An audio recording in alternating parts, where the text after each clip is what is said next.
Les bonnes indications de l'hypnose, elles sont à la fois nombreuses et complexes. C'est-à-dire qu'en fait, c'est vraiment... l'hypnose c'est bien adapté pour des modifications assez brutales et rapides du comportement.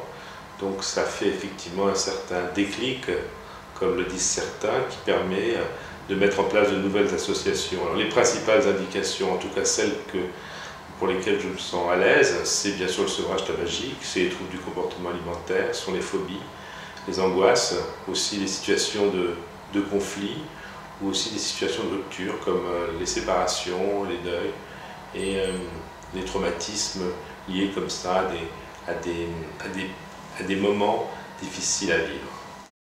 Comment se passe une séance d'hypnose? Je crois que c'est chaque fois différent, on est toujours surpris. Il y a vraiment une rencontre.